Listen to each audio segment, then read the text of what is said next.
right, and then one last mic check, everybody. Divina? Hoo-ha.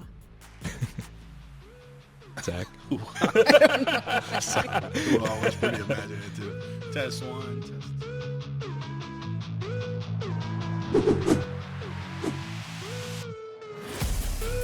Okay.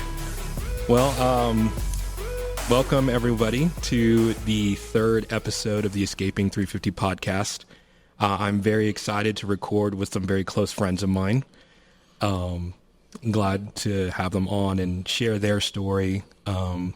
We came from the same religious group and can speak up a lot on that subject, and I know they have a lot to share in their personal story. So without further ado, I want to introduce our guests for today, which are Zachary and Divina. So if you wouldn't mind introducing yourselves. You first, baby. Hi. I'm Divina. I'm Zach Lucas. And we're super excited to be here. Kind of nervous. This is our first time doing something like this, so but we're really looking forward to it. I'm really happy that we were invited to do this. So thank you. Absolutely. I am thrilled that you guys are here, and I think what we're going to talk about today is very important. And you guys have a lot to share in this regard. So without further ado, I guess I'm going to go into some of the questions about what we're going to talk about. And if you're familiar with Escaping 350, you kind of already know. Yeah, big fan. You're going to know some of the subject matter that we're going to talk about today. So mainly I wanted to focus on you guys' story after leaving what we were talking about this before we started the podcast today, calling what we left what I think is categorically a cult. Mm-hmm. So I wanted to ask about what your background was in that group growing up and what led you to eventually leaving. So first and foremost, I want to ask, what was it like growing up in this group? And I know we talked about whether we were going to shy away from expressing the name, but our former church that we both went together, First United Pentecostal Church of San Antonio. There you go. Yeah. Just put it straight out there. Yeah. What was it like growing up in First Church, and how did it shape your early beliefs and understanding of the world? Well, I actually grew up in that church. I was a baby in that church, slept under the pews. My grandfather was practically one of the physical builders of that church.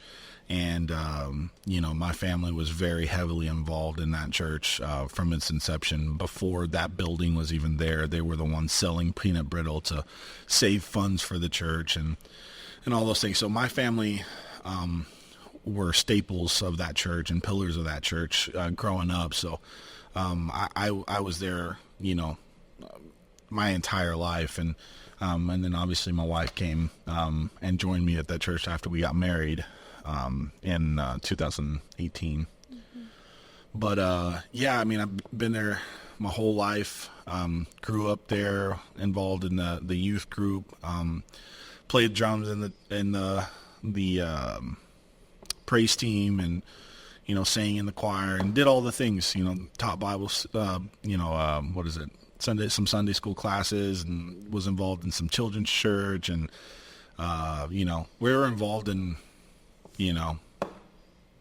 everything, growing up. And so, very, very heavily involved, very much a part of the community, and knowing everybody, and most people knowing me since I was a little kid, so very much a part of the church. It wasn't passive at all. Yeah. And I remember, cause we grew up in this church, essentially, like I came a little later, but I know firsthand account how involved you and your family were. And then, when Divina came into the picture, how involved she had become.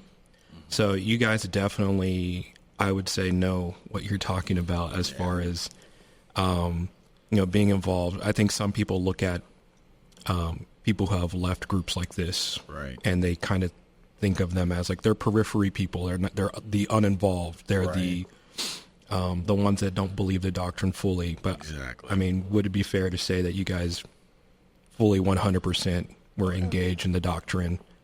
Absolutely. I mean, yeah, I mean, we were definitely, I mean, I got the opportunity to teach some Bible studies. I was able to, speak to the youth regularly. I got opportunities to speak to the church. So I definitely considered myself a minister in that church.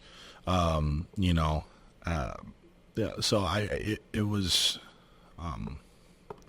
sold out would be like a fair statement. Like, definitely sold out to not just to the doctrine, but also to the church family, the church structure, the church culture, all of that. I was very, very, involved and bought into all of it, all the way up until the end. And I'm sure we'll get into that more, but, for me, it wasn't, one of those things that was like, I had been doubting for years and struggling. Like, man, we were sold out all the way up until the end. In fact, all of the blame in our eyes was actually placed on us all the way up until the end, until we decided to leave. And the whole time we're thinking there's something wrong with us. And, things led up to that. And we're going to get to a lot of that and some of these questions, I'm sure. But yeah, we were sold out, Yeah. that's the best way I can think of it, Absolutely. No, and I agree, because that's my experience as well. So for this next question, I want to direct it at Divina, and then Zach, you can follow up on your answer as well. Yeah. How would you describe the church environment that you grew up in? And then did you feel a strong sense of community, or was there more control and isolation? Growing up in it, there's definitely community, and it's all you know. So you don't think that there's anything wrong with it. And if anything, looking out into the world and thinking you're living the life you need to be living, it's community, and it's the best kind. I didn't really look at it as it being dangerous or not safe until I was much older. Yeah. So growing up, that was like the best possible life I could have grown up in. Going over to friends' house Sundays and getting together with families, people that you literally call aunt and uncle. That's how close they are. There was that, and very little seeing our grandparents or actual aunts and uncles. That church took place at that. Yeah. And that was normal. That was like the best environment I could have grown up in, that I thought, now I view that differently, but it was safe, I thought. Yeah. It was the best kind of life until you grow up and you realize it probably wasn't like totally healthy. Yeah. And Yeah. I think,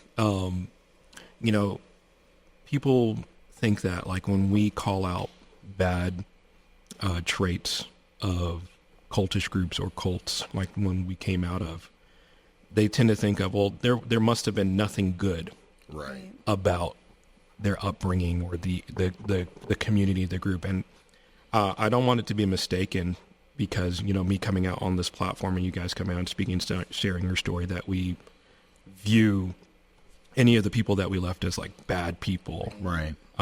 There are some bad actors within these groups, but a lot of them are well-intentioned, well-meaning people that, despite them not wanting to be in our lives anymore and even sharing some bad perspectives about us, Right. I still love these people. Absolutely. I still would hope that we could reconcile a relationship and share time with them. Yeah. Because like you were mentioning, Divina, there were genuine relationships in that community. It's all we really knew. And so What we went through doesn't replace the beautiful experiences we did have. I love thinking back and being like, oh, I went to camp and I met all these friends, and I had friends from all over the state or all over the city because of these opportunities to meet people that I wouldn't have otherwise met, Right. And the relationships I had with people in the church that I loved and grew, like people you grow up with, they're literally your family. It's all you know. right. And I think that's why it hurts that much, because All right. they're literally all you know. And looking back, it's like, crap, I wish we could still be friends, and it just didn't work out that way. Yeah. But Yeah. I mean, for me, I echo a lot of the same notions. I mean, community almost would be like an understatement. It was more like family, right? Especially with some of like the closer friends that I have.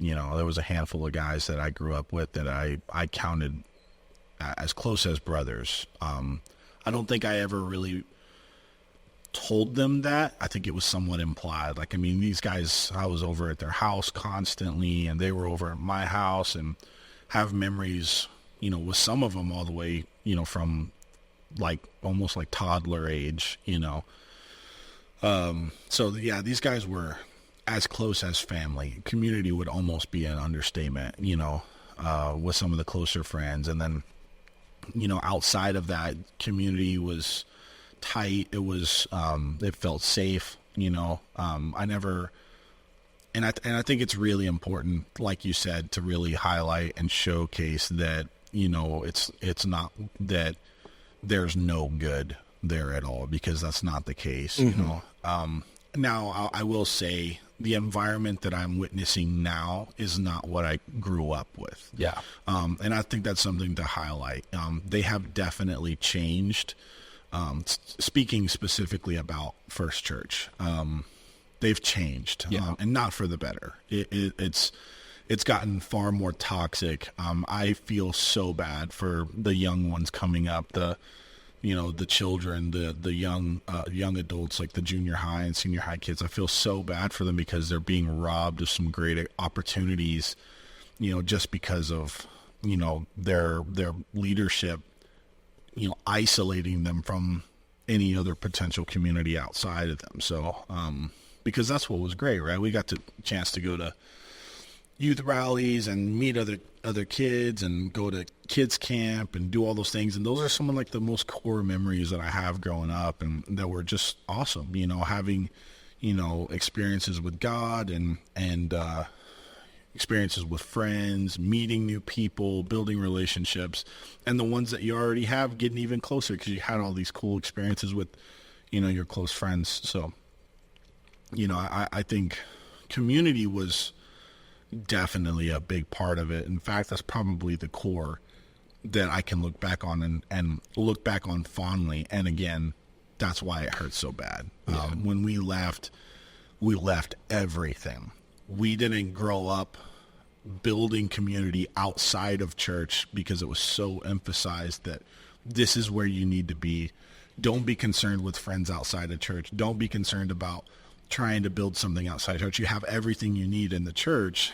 And then when we came to realize there were some things that weren't right and we got ready to leave, we left with nothing. It was like feeling like getting dropped off at a bus station, having no luggage. It was just like, I don't know where I'm at and I have nothing. It was devastating. Not an easy choice, but a necessary one. And so that process was hard, leaving everything behind. But yeah, well, I mean, that's what people don't realize from looking from the outside in at stories like ours.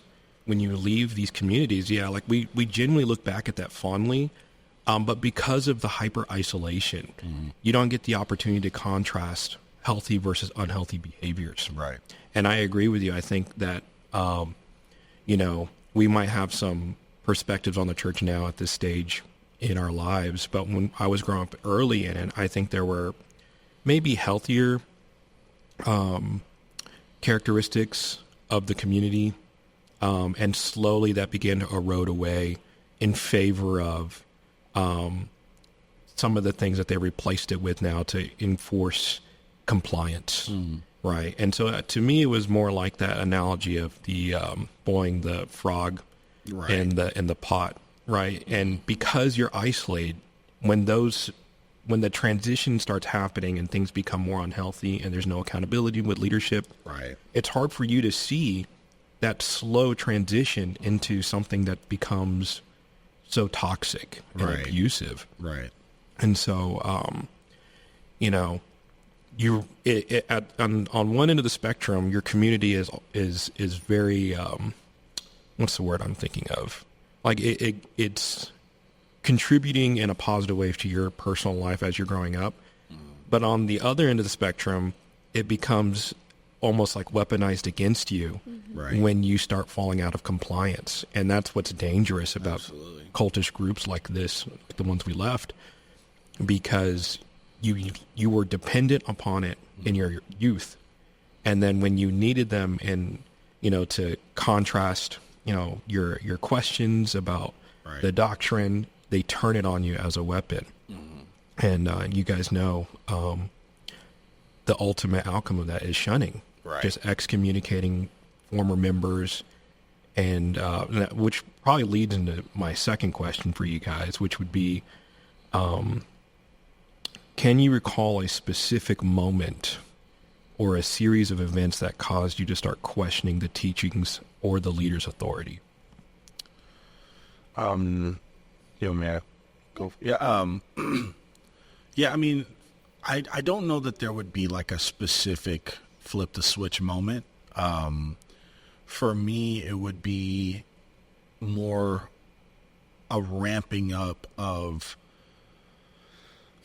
calling out and marking people that we personally had relationships with that didn't line up with my experience with them, right? And that, I mean, that's speaking for me. I know we had, very similar views on that going through that, but yeah, I mean, it started with a couple individuals, and the whole time you're going through it, we were sold out. We were just as compliant as everybody else. We were thinking, well, the pastor must know something we don't, we're just going to trust the pastor. But then you can't shake this feeling of like, but I know them. I know that's not how they talk. I know that's not their attitude. I spend every Sunday with them. I spend times throughout the week with them. I know that's not their attitude and their heart and their spirit. Their character. Why is it being portrayed this way? Mm-hmm. And so that's what kind of took root in it for us.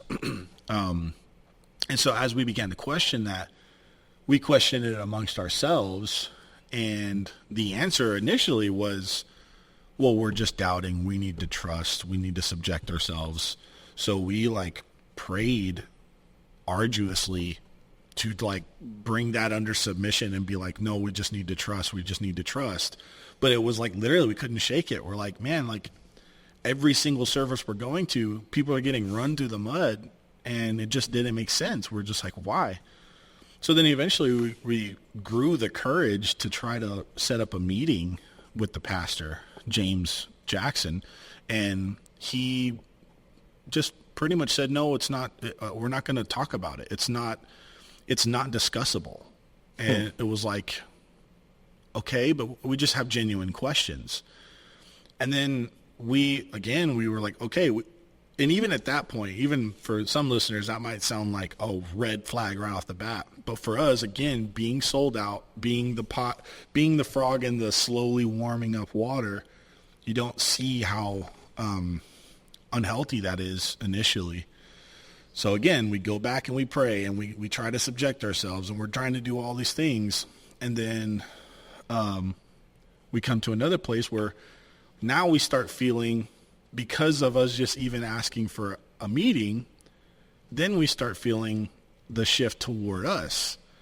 And all of a sudden, there's people around us being called out and saying, your friends don't want it as much as you. You're the people, you need to separate yourselves, telling this to our friends that we're evidently close to from the pulpit, saying you need to separate yourselves from some friends because they don't want it as much as you. And we know, are you talking about us?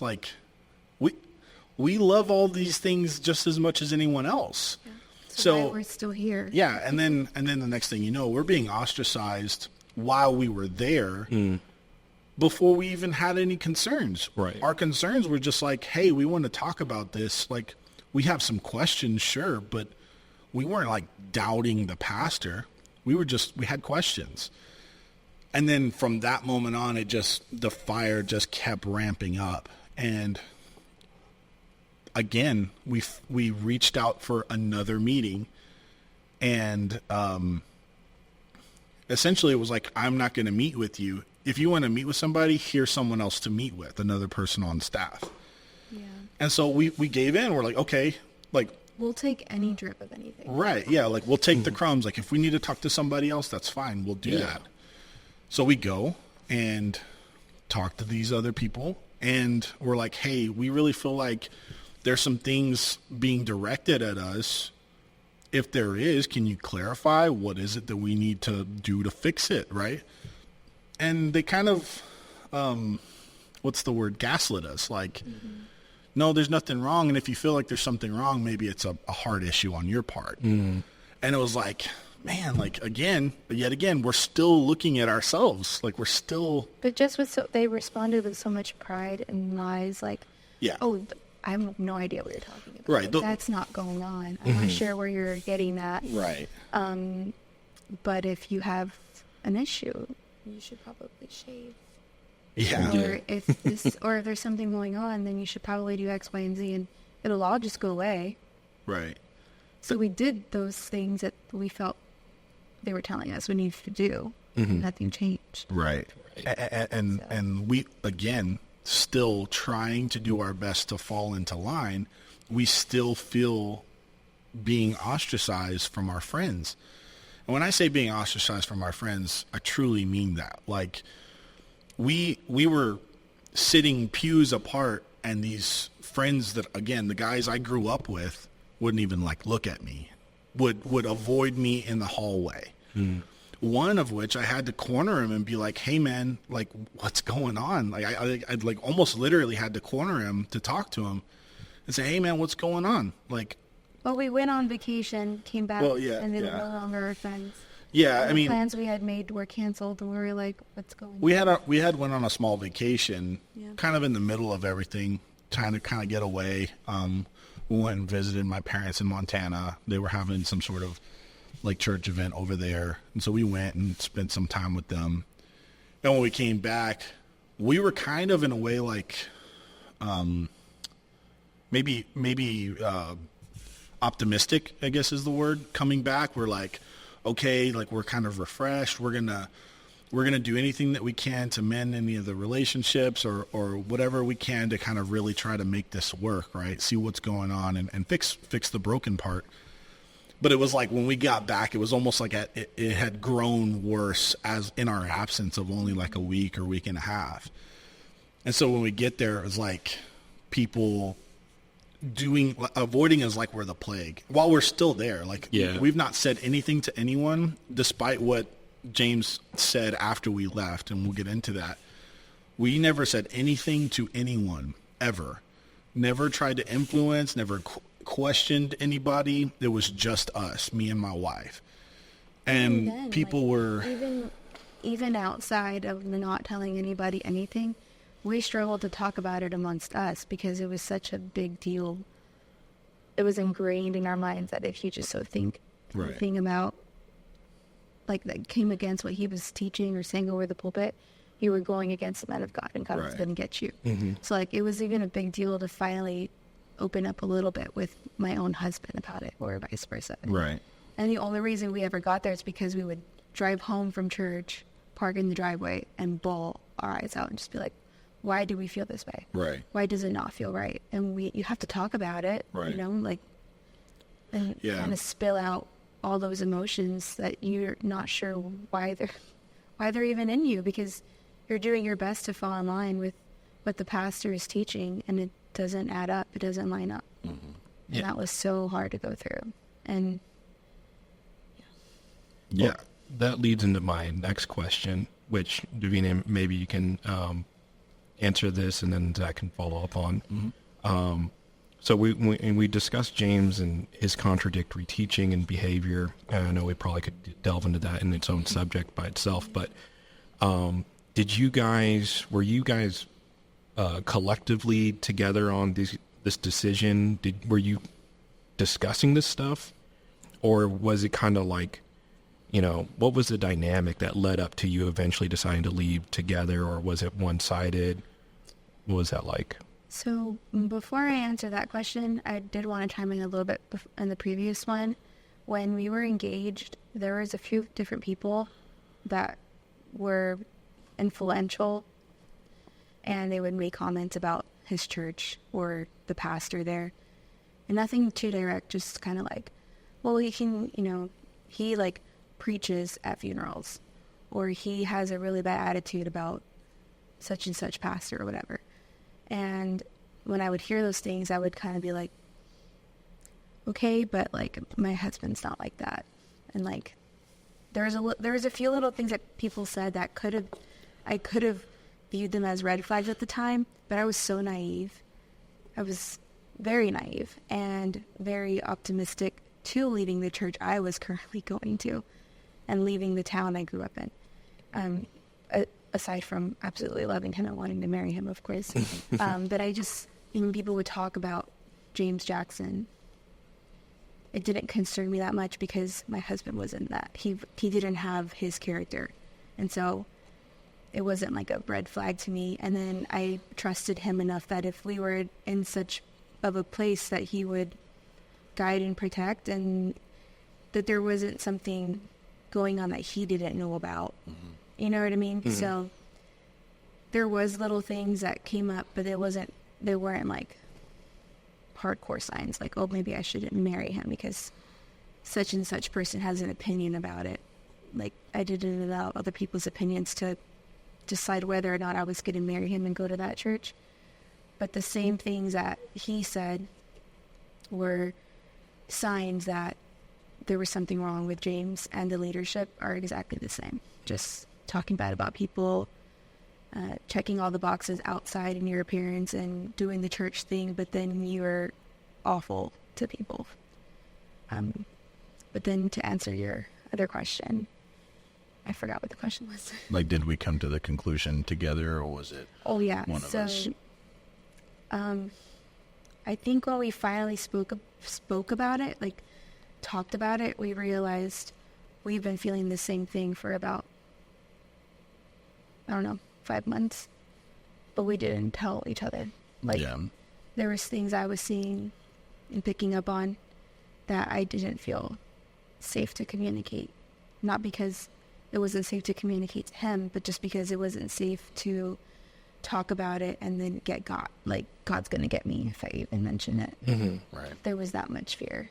And also that much reverence that I thought I had to the Lord. Like, me not talking about it is reverence to the Lord because I love and respect my pastor. I'm not going to bring it up. Right.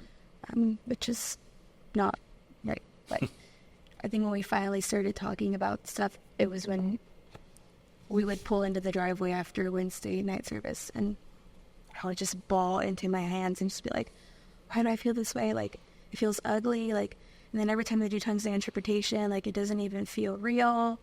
It's really like, it just makes me anxious, and it, and he would just listen to me.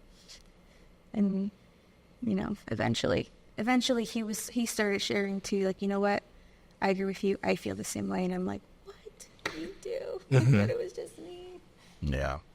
Well, yeah, I mean, especially when they sent off those other pastors, like the people we considered more trustworthy in leadership, when they sent them off to different states, that was like a big red flag. Like, I think you said it, you're like, he's going to try to make Ruth a pastor.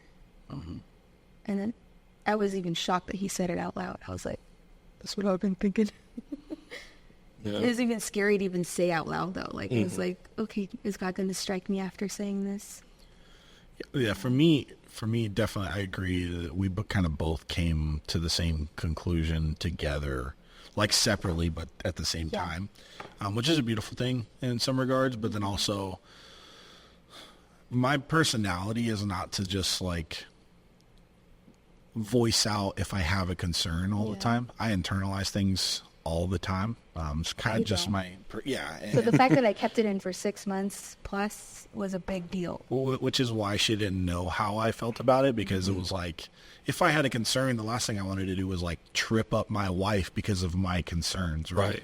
So I was doing my best to like keep kind of a stoic face about it and just kind of keep pushing through, keep praying, keep doing the things that I knew, keep leading. All the while, my wife is like suffering, which is terrible, right? I look back and I regret that. But like I thought I was doing, I was doing what I was taught. I was doing what we were instructed to do as men and as husbands and as heads of your house, like to kind of act a certain way. So I was, mimicking that. I was doing that the best that I could. And then finally, when she finally kind of like came forth with a lot of her concerns, they were almost verbatim exactly some of the things I was seeing. So it was kind of, in a way, confirmation I wasn't crazy and the only person seeing it. And then we talked amongst ourselves, and then we, eventually came to some conclusions on how we needed to handle it. And we went from there. And I think that's why the question was so important for me to ask, because me and my wife had a similar situation, and one of the things is their doctrine perverts the view of the pastor. Right. And it elevates them to a place on equal footing with God. Mm-hmm. And so that's one of the things I wanted to touch on was you had mentioned how that you didn't see that as fear, like a healthy fear of or recognizing the red flag. You saw it as reverence to God. And that's the same way that I saw it. I was like, well, me questioning this or entertaining these ideas is questioning God. Right. And it's a subtle manipulation. They seed it into your mind, and then it reframes how you look at it, and it takes much more time to kind of break through that exterior shell, right, to recognize, okay, wait, no, I can trust my instincts and recognize what's being said, what's being done. The actions do not match up with what they're saying. Yeah. And then the fact that you both were having questions is what I think is so essential, because a lot of people think, well, when people leave groups like this, it's usually one spouse is dragging the other one out against their will. Right. And what we find a lot of times is people have the same exact questions, but they're not given the opportunity just psychologically, they're just not allowed to discuss it between one another. And that's so dangerous. Right. So it leads me into my next question, which is, give me a second here. So,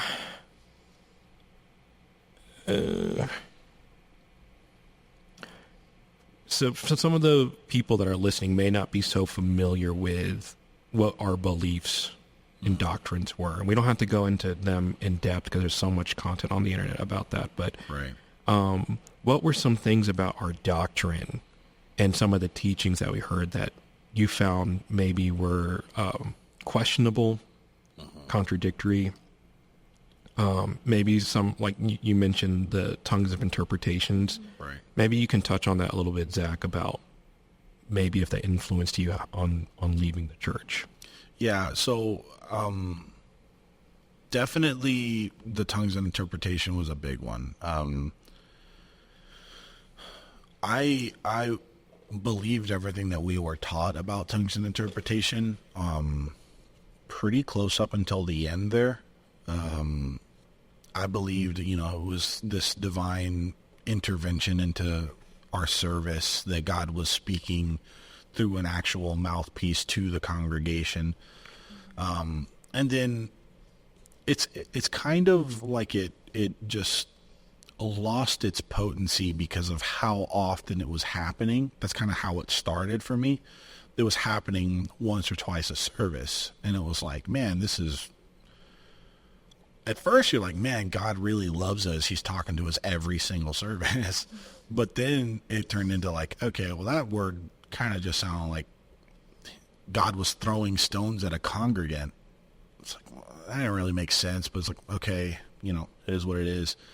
All the while, like I would have been willing to like defend this from other people had they questioned. Like, again, I want to push the fact that like, I was a defender of all of this, like, extensively, and all the way up till it was like, okay, I just can't take it anymore, Tongues and interpretation, I think, would have been the linchpin in all of it for me.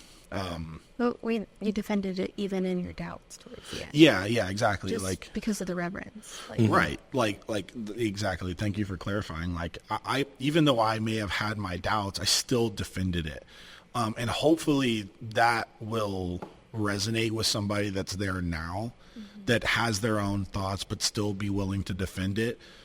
That's exactly where I was, and until I was like willing to be honest with myself and say, okay, this just is not adding up scripturally, and I need to face that fact. Once I was able to like take it to scripture and be like, okay, I actually need to see where this is right, and I couldn't find anything even remotely close to that, is when I was like, okay, there's something unhealthy here, right? So I definitely would say tongues and interpretation was the linchpin that kind of started the main process of us leaving. And, you know, as far as doctrinally, I think that has to be it. Outside of that, it was mainly just how they were treating people, how they were talking about other churches in the same denomination, in the same area. Everything was a fight. It's like the world is against us. Everyone is against us because they're trying to stop us because we're doing what God wants us to do. It's like even the church down the road is trying to stop us. Like, I don't get it, you know? So it was all of that combined with this perversion of what we were taught. Even from what we were taught was tongues and interpretation. It was a perversion of that even. So yeah, I think doctrinally that was the big one for me, you know. Yeah, and sorry, go ahead. Well, I think that's one of them for me. Like, well, no, doctrinally, yes, that was the thing. Aside from him ostracizing people over the pulpit and stuff, that was the only other thing that was like actually doctrine-wise, like. Yeah, doctrinally that was taught. it. Yeah. Yeah, and because I think what's interesting about what you shared with the doctrinal aspect is that we were inadvertently imbuing God's, as if God was James's personality and his, everything he was saying was equal to what God was saying. Right. And so we put this on an unhealthy, we mirrored them together, and it's a dangerous place for any individual to put themselves into, to say, I speak solely on behalf of God. And when you talk about categorizing a group as being a cult, that's one of the primary traits that comes out in most of the cults that we've documented throughout history, is that the leader considers themselves to be the sole voice of God and everyone else is wrong. Right. They can't share the platform with anyone else. Right. And I don't just mean his platform, because I know he would hear that and be like, no, I have other ministers preach, even though they would all just mirror everything he said. Right. Yeah. But like within the same denomination and organization, they were all isolated to themselves. Right. And I mean, that's a terrible formula to leading up to some of the most egregious and dangerous cults we've ever seen in our history. Right. So, you know, you just don't know how to wrap your mind around that when you're in it. Right. But when you're finally out and you're looking with like through a fresh set of lenses, you're like, oh my goodness, like we gave James too much power and authority in our lives that is unwarranted, without any accountability, and doesn't match up to the qualities of someone that would claim to be a minister of the gospel. Yeah, not even close. He was like a personification. I guess maybe that's not the right word. He was like setting himself up to rule over people as opposed to minister to people. Yeah. And it's evident now, even more so evident now, that that's all he's interested in doing, is having his thumb over people, controlling them, telling them what they should and shouldn't be doing. Every service has no substance, and it's just him telling them what they need to be doing. Right. It's no scriptural substance, regardless of what they say, because they do this thing, and it's classic manipulative behavior, where they'll constantly drone over and over and over again, isn't Bishop the greatest? Mm-hmm. And everybody has to be like, yeah. And if you don't, first of all, you're going to get looked at. Everybody's going to be like, oh, he didn't clap, first of all. And then second of all, it's like they are like reinforcing it into people's minds. Like, isn't he great? Wasn't this service awesome? Wasn't prayer meeting great?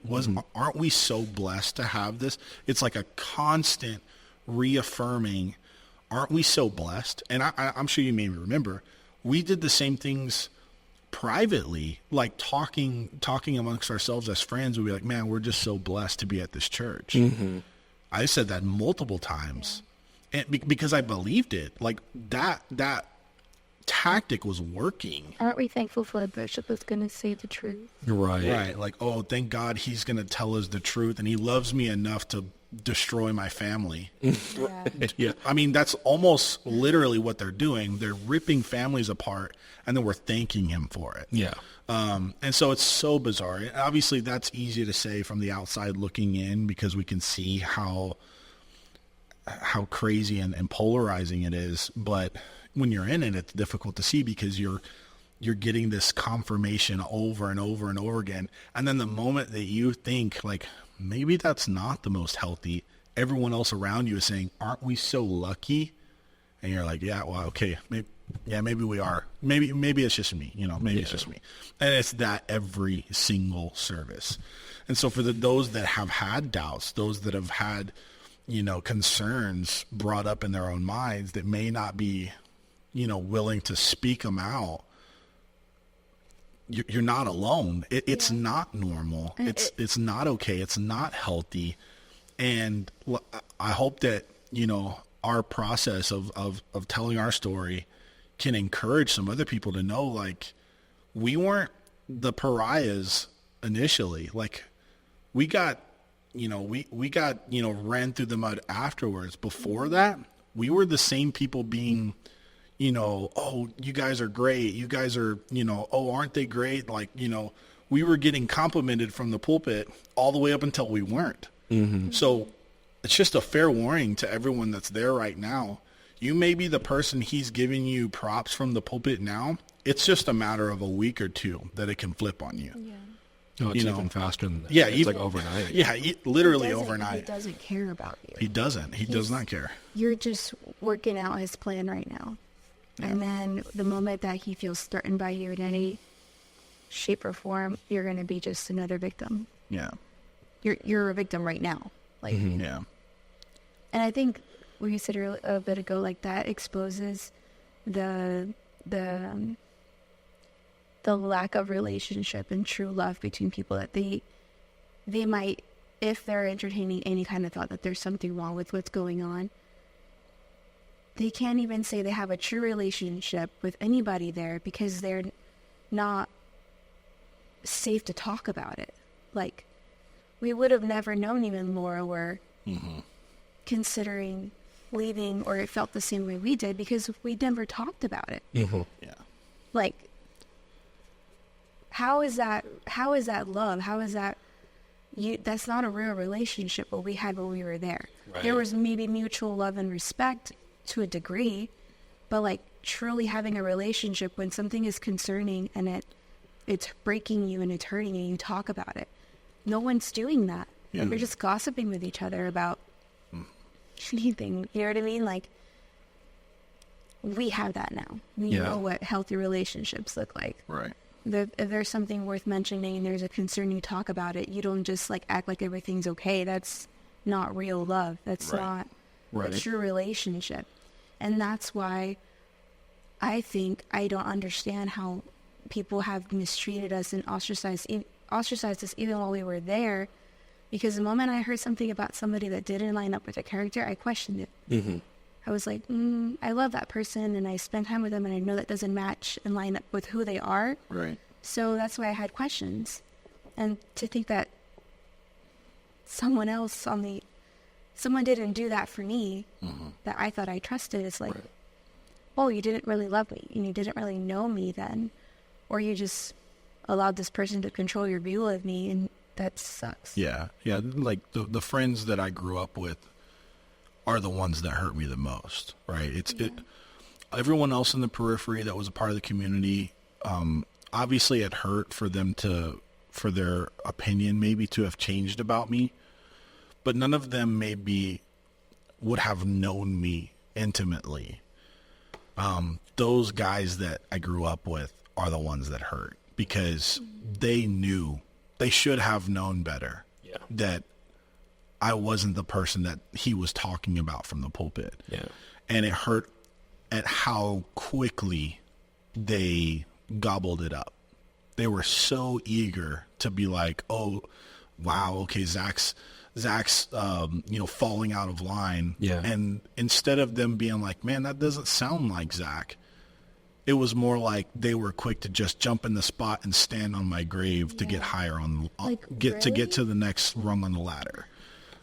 So that's what hurt the most, I think, leaving, and that tore me up emotionally was just how quickly people were willing to just accept what was being said about people that they knew intimately. Right. And they'll say like, oh, well, Bishop's done so much for me. What has he done for you? Mm-hmm.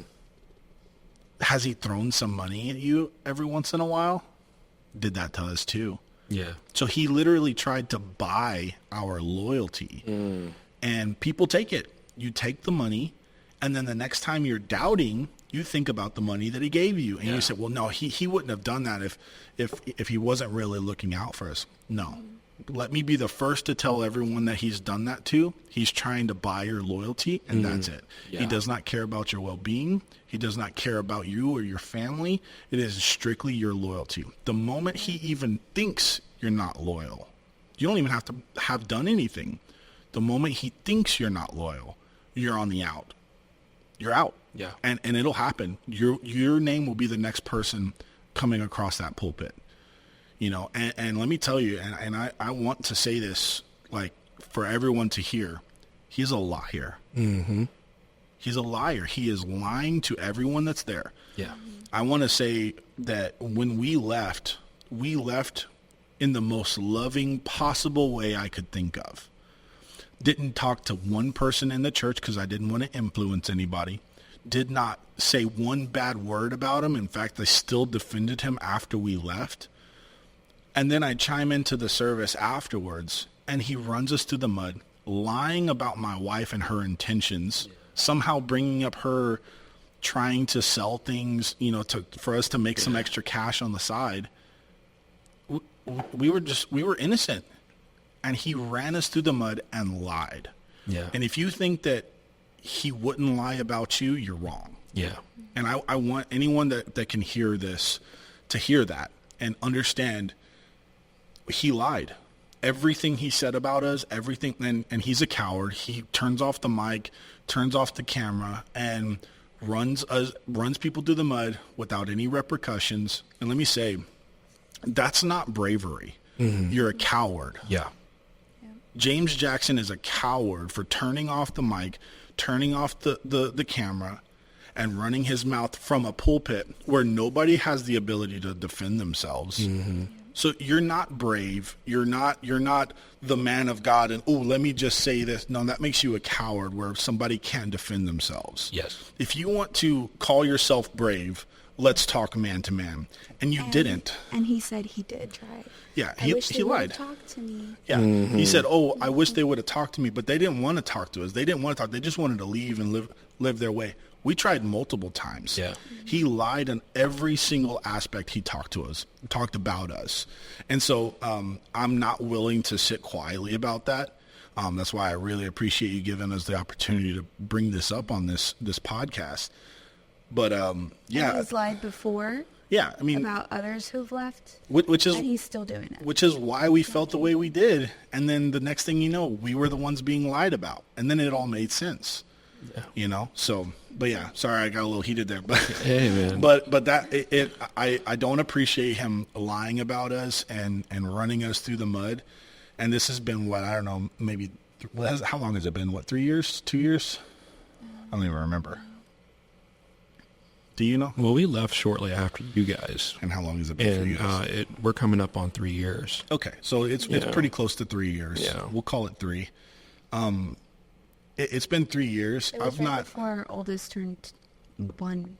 Turned 1, yeah. And just turned 1 or something. yeah, so it's been almost 3 years, and I can honestly say, like, I'm not like sitting around moping around about it. It's we've moved on entirely. Yeah. But I will never allow this to disappear and act like it never happened, because way too many people left the church and didn't speak out. And I think that's the problem. Yeah. Is the people that left, they said, oh, well, we'll let God handle it.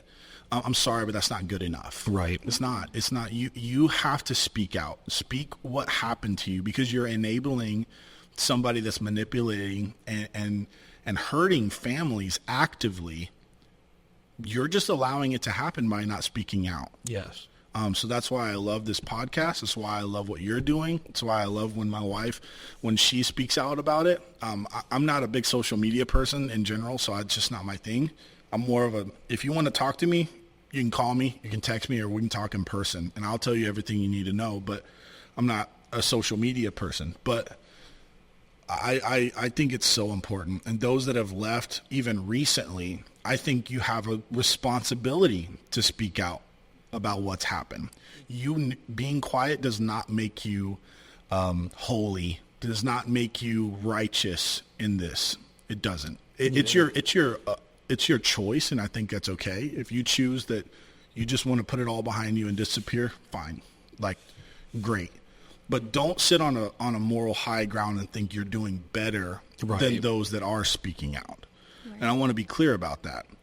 If you chose to not say anything and whatever, great. By all means, that's your right. And I think you should be able to do that and just move on. But don't stand on any type of moral high ground and look down on people that are trying to speak out, because it's unhealthy and it's not okay. Right. That's awesome, man. And I 100% agree. I think even biblically we're mandated as Christians to call out bad actors within our midst. I agree. We have a responsibility, even as uncomfortable as it may be. Right. The kind of ire that it might, bring up. People are going to like talk about you, and your name is going to get drugged through the mud. Right. We still have a responsibility, because it's not just our livelihood, right, or our persons that are affected. But what really motivated me to speak up on what we experience and what you guys have experienced is because there are people I know that are thinking just like us right now in that environment, and they do not feel like they have freedom to entertain the questions that are valid. Right. Their instincts are yelling and telling them something is wrong. And other people, for so long, I wish before me, and this is not an indictment on anyone that left the church before us, but I wish someone had spoke up before us, because maybe we wouldn't have had to endure some of the abuses and behind the scenes that we did. Right. And so I think it's powerful to speak up and share our stories, but at the same time, we're not shackled to our experience, because what I can, very confidently say about you guys is you guys have not moved on in like I want to say that you like left it behind. Right. It's still a part of our stories, but you are living beautiful lives. You're building a new community. You are good people. And before I move on to the next question, I want to encourage people in the same environment, just like as you have. The scripture challenges us to test the spirits to see whether they be so. Right. And it was actually you guys leaving before us that challenged me and Laura to take that initiative. Right. When we saw you and knew your character. Right. We spent time with you, broke bread with y'all.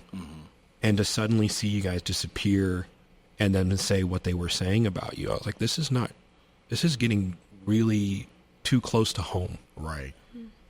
And all we did was decide, let's see what he does if we leave. Right. And And God answered our prayer right away because we prayed, make it clear to us, Lord. Right. And God didn't even wait 24 hours because their character spilled out. Exactly. They couldn't help themselves, and they attacked us with no information, no reserve, and that's a dangerous formula. Right. So let me see what our next question should be here. I probably jumped around a lot there. I'm sorry. No, you're fine. Ruined the format. It's good that you presented some of this. So, let's see. I mean, you kind of talked about this, but I guess, Divina, I'd like to hear your perspective on after leaving. This will give some more context to some people that are still questioning. How did people in the church or even outside of the church react when you left? And were there any specific threats or warnings that leadership or even other members expressed towards you? Honestly, I cannot recall like personal threats from the pulpit towards me. I just know it felt really ugly to come across somebody that I used to go to church with at the grocery store. Yeah. Right. It's like they saw a demon and were trying to run away from it. Yeah. And to just like not feel like a human being. Like, Right.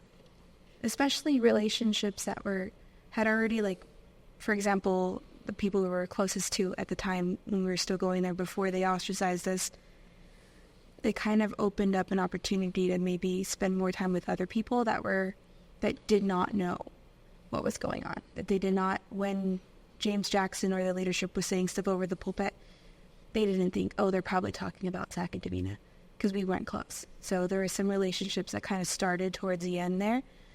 I think because I had a baby and, you know, we got invited to birthday parties or whatever, so we started kind of making some other relationships. And because they were so sudden, I really thought, not sudden, because they were so close to the end and just like we had just started something, I think I kind of expected those relationships to still like live on for a little bit. And those people are just the ones that happened to see at the grocery store. And it was not good. Like one of them, it's like she was going to go off in tongues and interpretation where she saw me and tried to like pray a demon out of me or something. It was just like, it was so ugly. Being avoided at the grocery store, like somebody grocery shopping and then seeing us and leaving their cart there and walking out of the HB because they saw us. Like, Yeah. that's hard to like be like, holy cow, you think that little of me, like you hate me, Right. and I did nothing to you. You're just believing this person. You're believing all his lies, and I'm treated like that. So there isn't like any threats or anything that, at least I'm not aware of, that we've had. But I know it's scary to think about coming across certain people and just like wondering how they're gonna act because I've already experienced an extreme. So like, I don't even know. I think it's by the grace of God that we've not come across certain people because who knows? Right. It definitely is. And Zach, this might lead into a question you can answer, or both of you, really. I mean, you touched on like how you had like lifelong friends in this.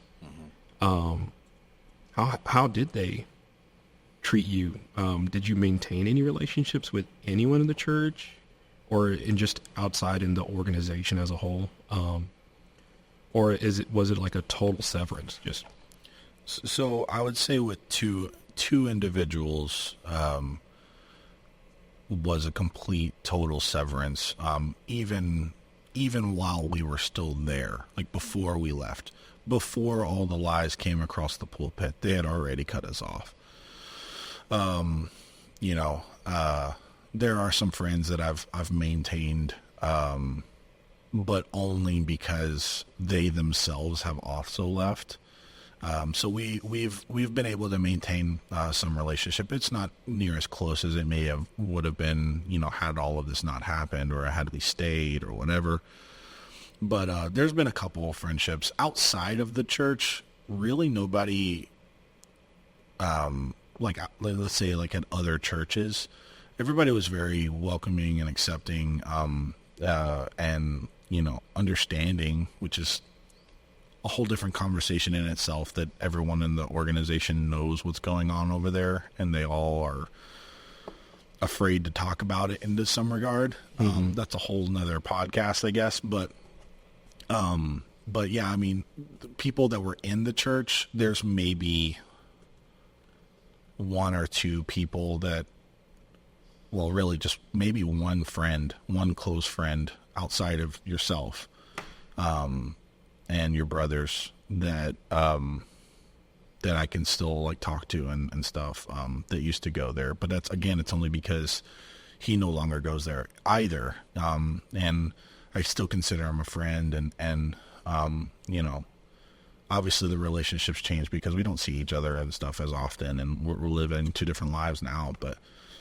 But yeah, it was different with all those, most of all the friends, even the friends that I wouldn't consider like my closest friends, but I considered them close friends. Like, we had great relationships. There were some people that were like, immediately was like, I'm blocking your number, never call me again. Unless you come back and apologize to everybody, to Pastor Ruth and to Pastor Jackson, and to repent and get everything straight. We're never talking again, which is bizarre because they don't even know anything about what happened, right? Yeah, what are you supposed to get right? Right, yeah, exactly. Like, I didn't even know what to apologize for, because I literally just said, hey, love you guys, we're no longer going to be attending the church. That's the only thing that was ever said. My email was extremely like vanilla. It was like, hey, we love you, love the church, hope God keeps blessing you guys, but we're no longer going to be going to that church. That's all that was said on our part. And then the rest was all his ramblings from the pulpit. Anything else that he said after that was a lie. Yeah. So they were just completely willing to eat up all the lies without even talking to us. You can post the receipt. We'll send you the email. Yeah. Yeah. I mean, yeah, I still have the email. Oh, yeah. And, those of us that don't believe or whatever, that's fine. I mean, I'm not going to try to force it, but there were people that were just far too willing to accept it, without any question. And I get it to some degree. I'll say this, like, those that were like, well, we're just trying to obey the man of God in our life because that's what we're taught. That's what we're forced to do in some regard. I get it. I understand being there because I was there myself. But I also can't deny that I would have never been willing to just cut somebody off. Yeah. I would have at least, especially a close friend, would have at least come to them and said, hey, I'm being asked to separate myself from you, and I don't understand why. But just know that I love you, and I'm being asked to be separate from you. That's what we did when they did it to our friends before. Right. That's what we did to some friends before us that had been marked before us. So I kind of had that expectation of some really, really close friends. But we weren't even offered that. It was essentially like God's calling us higher, and we can't talk to you anymore. Gotta leave y'all behind. Yeah, and I still to this day don't know how they can logically think that makes any sense at all. But it's not logical.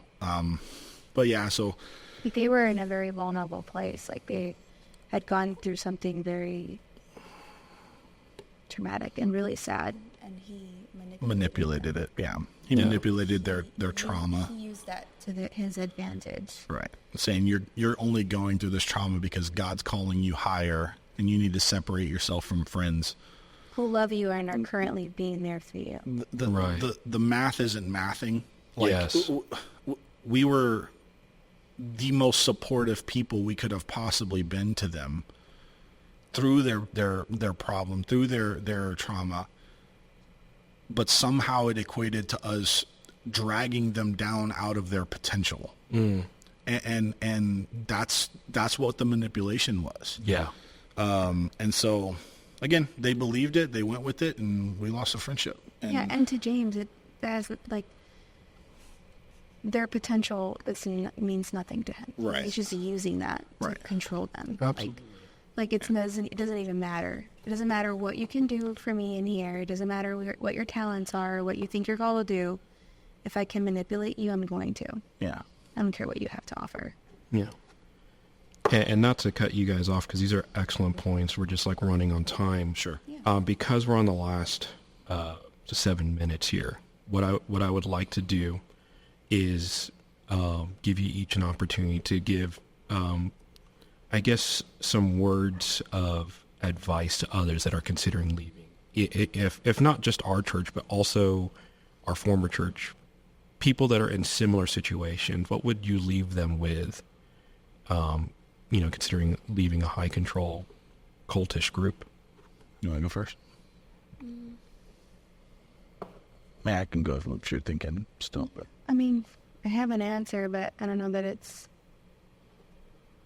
like a whole complete answer. But I think you're not crazy for thinking that something's going on and something's wrong. And we've been taught to like separate our logic and our mind from like everything has to be like spiritual and to be able to make a decision, but it doesn't have to be that way. It shouldn't be that way. If there's a red flag and there's something that you feel something inside of you that is telling you something is wrong, it's probably because something is wrong. Mm-hmm. And if I had listened to that a lot sooner, I mean, obviously he's the head of our house, but I think he agrees, like, if he would have listened to that voice and that intuition a lot sooner, it probably would have saved us a lot of heartache. And I don't regret what we went through. I'm thankful for it. I think it's made us who we are, and it's made us better people, and we've grown from it and have opportunities now that we probably wouldn't have had back then. Mm-hmm. But it definitely would have saved us a lot of heartache.